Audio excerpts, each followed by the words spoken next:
Amara stepped out into the hot, salt air after finding proof of Tun's affair. She did not shout or throw things, she folded a small note that read, "I am going where I must," left it on the kitchen table, and walked away.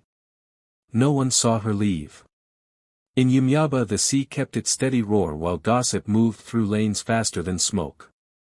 Neighbors knocked with thin smiles. Shopkeepers leaned in between sales. Some said she had simply abandoned her marriage, others feared something worse and looked toward the river and the palm bush where footprints faded. Children repeated versions of the story like a scary game. Tund, meanwhile, practiced a calm face in public, standing on verandas, greeting elders, accepting the handshakes and sympathetic pats that flowed his way. Lami, his lover, posted bright, triumphant photos that made people take sides. Women whispered behind doors, men argued at the bar, and a few kept quiet because they did not want trouble. The town split between pity and suspicion, between those who believed Amara would return and those who had already mourned her. Every rumor bent the truth a little, and every small kindness to Tund became proof to some that he was blameless. People watched for signs, for a letter, for footprints, but the silence settled like dust. Tund soaked up sympathy in public while Lami's pictures stung like salt, and the village divided. People judged without knowing. Amara arrived in Kafra with a small bag and a new name stitched into her head like a promise. She rented a room above a bakery where the oven kept the winters away and moved quietly through the market so no one would learn who she used to be. At night she walked to a classroom with a flickering sign and sat with other students who tapped at laptops like they were learning a new language. The classes were about digital forensics, about following money and messages instead of feelings. She learned to read bank statements the way she once read recipe cards, to spot the strange numbers that meant money had been moved in secret. She learned about metadata and timestamps, how a photo keeps a secret in the shape of its file, and how an email can leave a trace like a footprint in wet sand. It was slow work and often lonely work. Sometimes she cried into her pillow, but she always stood up the next day and went back to the books. A retired investigative journalist named Baba Sool found her on a rainy afternoon in the library where she had been tracing the name of a shell company. He had the soft voice of a man who had seen too many lies and the steady patience of someone who trusted proof more than gossip. He taught her how to ask the right questions, how to coax a truth out of a nervous witness without scaring them away, and how to keep notes that could hold up in court. He showed her how crooked contracts are built, how signatures are copied and dates changed so a paper looks real. Together they mapped a web of forged agreements and small payments that added up to something much bigger than an affair. Amara worked with old receipts and new software, making copies of files, decrypting a hidden folder, and copying messages from an account that had been deleted. She made careful lists and backed them up in 3 places. Sometimes she waited for answers from people who feared Tund, and sometimes she found small acts of kindness, like a supplier who slipped her an invoice that did not match the numbers Tund had shown the town. With each tiny victory her fear changed into a steady focus. She stopped waiting for Tund to fail on his own. She began to practice the kind of patience that becomes pressure over time. She trained herself to be precise, to choose law over revenge, to build a case that could not be shaken by tears or public opinion. In Kafra she became someone who could prove what others only whispered, and she learned that the quiet work of proof can be louder than the loudest accusation. The town of Umyaba had learned how to mourn with ceremonies and speeches, and after Amara vanished everyone lined up to say the right words for Tund. He stood steady at the front of the hall, gave short thank yous, and let the cameras catch his controlled sadness. People who only saw him in public felt sure he was a wronged husband. But behind closed doors the story shifted in quieter voices. Suppliers who had once smiled and handed over goods started asking for invoices and payment plans. A crate of fish went unpaid and the man who delivered it said he would not return until money changed hands. Small creditors began to call more often and with less patience. An old business partner named IB began to talk in low tones at the market, the kind of talk that stops when someone else walks near. He would not shout accusations, but he said things that made people pause, mentions of missing funds, contracts that did not add up, and a ledger that had pages torn where receipts should be. At the end of a long day, Musa the neighbor was sweeping his compound when a gust of wind sent a loose paper skittering under the fence. He fished it out, wiped the mud off, and read a line that did not belong in small-town trade, an account number, a transfer, a note about a shell company. Musa was not a man who liked trouble, but he loved a good story and he loved knowing things before others. He took the paper to the tea shop and set it on the table. Phones came out. People leaned in. The paper made a few heads nod and a few mouths fall open. Still, no one had more than a scrap of proof. In the days that followed, whispers grew teeth that showed only when someone asked a pointed question. Mothers warned daughters to be careful around public men. Shopkeepers who once defended Tund now crossed their arms when his name came up. The local pastor spoke about honesty from the pulpit without naming names, and a small crowd clapped like it was counsel and warning at once. Yet the big question stayed quiet because papers could be denied and memories could be reshaped. Rumors spread from veranda to veranda, altering with each retelling until they sounded like accusations and apologies mixed together. The town's mood changed from easy condolence to a careful watchfulness. People started to notice the small things that matter: unopened bills, a locked office at the market, a delivery that did not show up. They waited for proof as if for rain, but rain did not come. The seeds of suspicion were planted in the soil of doubt and rumor. They grew into a restlessness that would not be quieted by speeches or photos. What everyone wanted now was not gossip but a paper that could not be folded away. The night of the charity gala in Lecco smelled of perfume and lemon polish, and the hall was full of people who thought they knew every story in town. Amara walked in like a woman who had practiced not being noticed and then decided she would be noticed on her own terms. Her dress was simple and her face was calm in a way that did not look like peace. It looked like purpose. She moved through the crowd with a quiet step until cameras turned and whispers swelled. Tund was there with Lami at his side, smiling for donors and photographers, collecting praise like applause for a play he wished would never end. People leaned toward him as if he were the safe version of the news. Then Amara went to the stage and the room felt smaller all at once. She handed a sealed file to the gala organizer in front of everyone. There was a soft sound like someone dropping a coin. She did not shout. She did not cry. She said simply that she would press charges and that the file contained proof. Then she named Tund and Lami. The names landed in the room like stones. Phones came up. Faces went pale. A few hands covered mouths. Someone began to record. Social media lit up in minutes with short, sharp videos and 100 different captions. At first people tried to make sense of a private hurt shown in public. Then they listened. Amara spoke without drama. She told the room she had been gone to learn how to prove things instead of relying on pain. She said she would take the truth to court and let the law decide. Her voice was steady. Tund's smile broke like glass. He looked smaller than in pictures. Lami's cheeks burned with something close to regret or fear. Supporters who had pressed his suit earlier now stepped back. The gala organizer held the file like it was both fragile and heavy. Security moved quietly toward Tund as whispers became questions and questions became calls to the police. People in the room felt the story change right there. It stopped being the tale of a missing woman and became a trial that would happen in public, not just at kitchen tables. Outside the hall, taxis waited and parked cars idled. Reporters pushed through the crowd. The town of Yumyaba could not help but watch as a neat life unraveled where everyone could see it. For Amara the act was not revenge. It was a plan fulfilled. She had come back to give proof to a community that had judged too quickly. She left the stage with the same calm face, not because she had won, but because she had begun the work that would make winning unnecessary. The files would speak next, and the town learned to hold its breath for a different kind of ending. The hearing felt more like a slow unwrapping than a sudden reveal, and everyone in the packed courtroom leaned forward when the first clip began to play. Amara watched from the front row with the same steady face she had shown at the gala, but inside she felt the small, steady triumph of work done right. The prosecutor spoke in plain words and then let the files speak.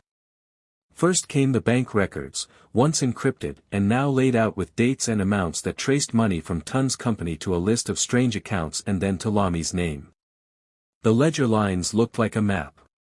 Each transfer had a time stamp and a note, and when the expert explained how those times matched the dates of phone messages, the courtroom murmured. Then the video played. At first it seemed like a private clip, 2 voices, a door, an argument. But the expert showed how a single frame had been altered to hide a date and how the original file still carried the truth in its metadata. The clip became a recording of threats and pressure, with Tun's voice cutting through the room. People who had once believed his calm face heard a tone they had not expected. The most shocking piece was a hidden recording that Amara had made in secret. The audio was simple and raw. It was Tun on a late-night call admitting he had paid certain people and coerced others to keep his affairs quiet. His voice was not polished for public sympathy. It was a man trying to control damage, and it betrayed the plan it had been meant to hide. The judge did not interrupt. He did not need to. The evidence did. Experts explained in clear steps how emails had been falsified, which documents matched known forgeries, and how payments had been disguised as ordinary business expenses. Defense lawyers tried the usual moves: question the files, argue about chain of custody, suggest someone else could have made the recordings. But Amara's team had anticipated each doubt. They showed backups, timestamps, recovered deleted messages, and testimony from a supplier who confirmed a false invoice. Each denial met proof that fit together like puzzle pieces. You could feel the shift in the room as whispers became stares and stares became a hush. Tun's composed mask cracked in thin lines. Lami, who had posted confident photos just months ago, covered her face and then looked around as if searching for a friendly face that was not there. Even some of Tun's supporters sat up straighter, no longer ready to offer their automatic sympathy. The judge folded his hands, read over the documents again, and for the first time in months the public story changed from rumor to fact. The man who had stood in verandas and smiled for cameras sat small and unsettled. The courtroom had expected drama, but few had expected the slow, careful work of proof to be so devastating. Amara did not shout or gloat. She simply listened as the evidence did its quiet, irreversible work. The days after the hearing felt like a storm moving through Umyaba, and the calm places where Tund once stood began to wobble. People who had greeted him dutifully at ceremonies now avoided his eye, and whispers turned into urgent phone calls.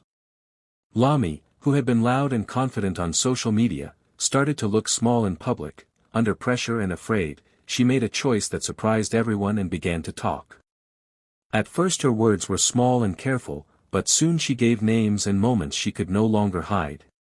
Other allies who had once stood near Tund in meetings and photos began to change their tone.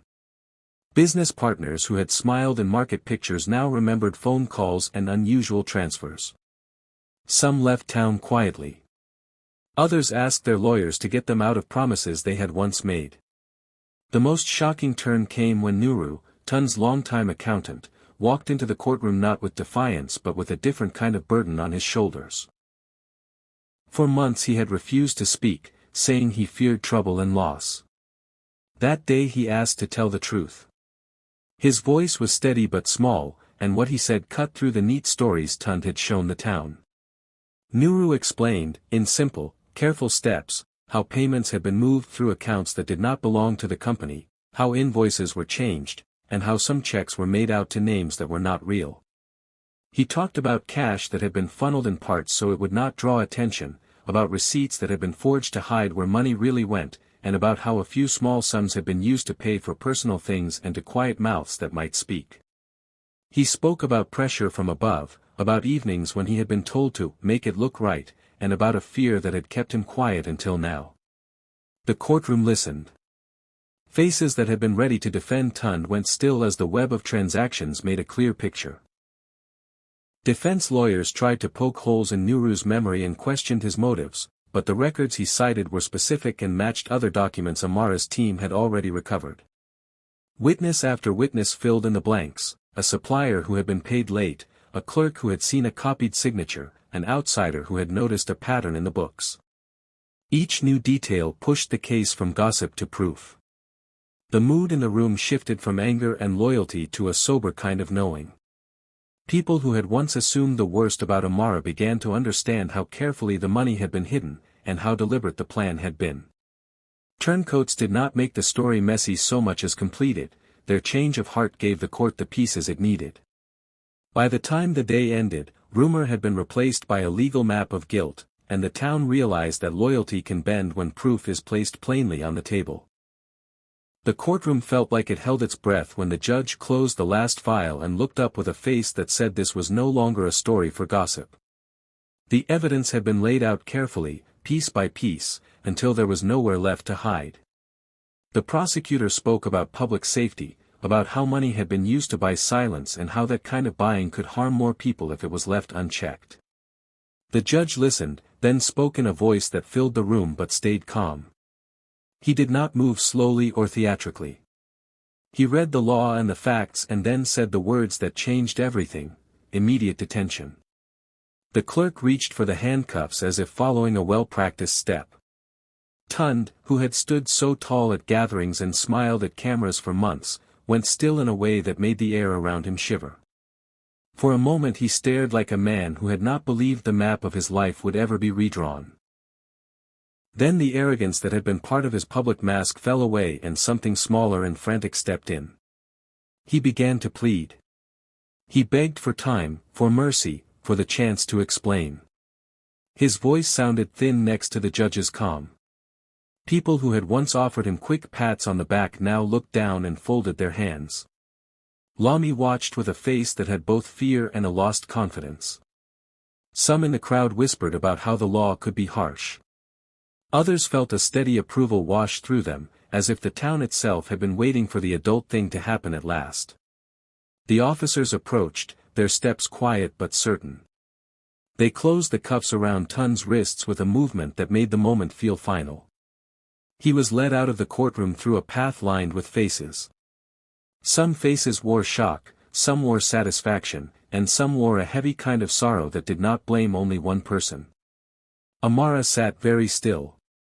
She did not clap or smile. Her face was not empty, but it held a deep quiet that looked like the end of a long storm.